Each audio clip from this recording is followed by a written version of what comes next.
Memutar roda ekonomi suatu negara bukan perkara gampang. Selain mengandalkan derap ekspor impor dan konsumsi masyarakat, negara juga bisa menjaga ekonominya dengan berinvestasi. Itu sebabnya Indonesia akan memiliki Sovereign Wealth Fund atau yang bisa kita sebut lembaga pengelola investasi. Lalu, bagaimana sebenarnya cara kerja lembaga ini? Lembaga pengelola investasi adalah badan pengelola dana investasi yang dimiliki oleh negara. Dana yang dikelola bisa jadi berasal dari cadangan devisa milik bank sentral, akumulasi surplus perdagangan, surplus anggaran, dana hasil privatisasi, maupun penerimaan negara dari ekspor sumber daya alam.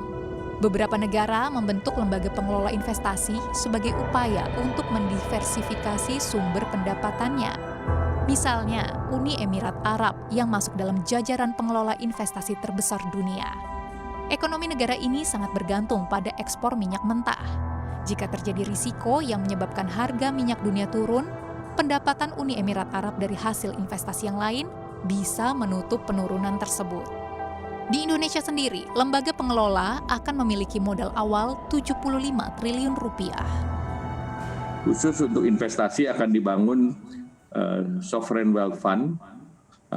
Usulan namanya yang didorong oleh Bapak Presiden adalah Otoritas Investasi Indonesia.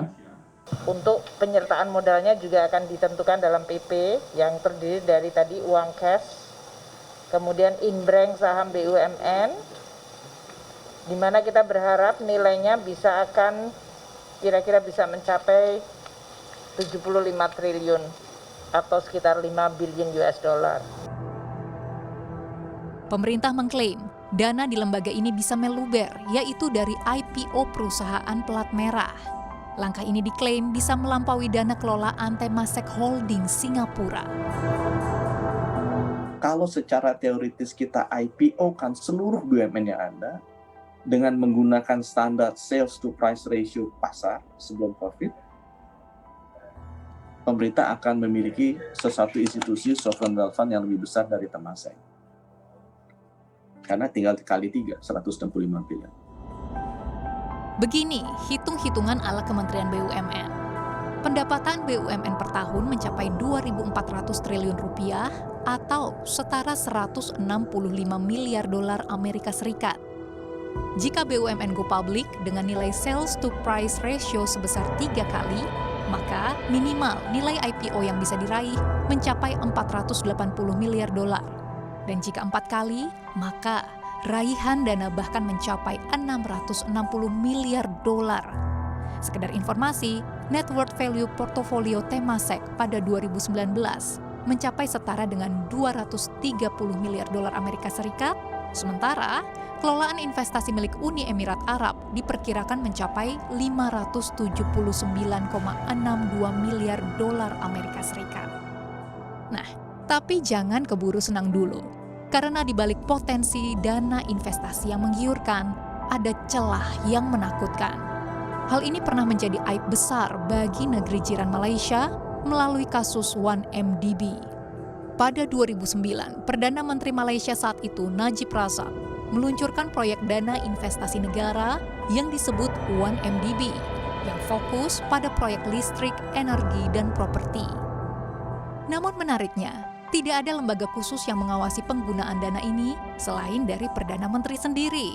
Dan belakangan diketahui Najib mengalirkan ratusan juta dolar dana investasi tersebut ke rekening pribadinya serta anak tiri dan rekan bisnisnya.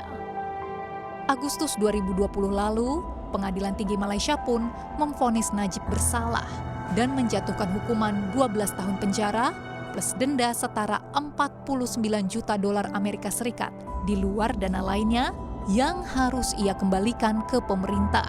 Kasus yang menjadi catatan hitam di Malaysia jangan sampai terjadi di Indonesia. Apalagi setelah berbagai upaya yang dilakukan negeri ini untuk melepaskan predikat korupsinya di mata dunia. Undang-undang sudah diketuk. Ini tentu menjadi PR panjang pemerintah membentuk lembaga pengelola investasi yang dapat menggenjot investasi masuk ke Indonesia, tetapi juga kredibel dan tak membuat lembaga ini menjadi 1MDB jilid kedua. Tim Liputan CNBC Indonesia.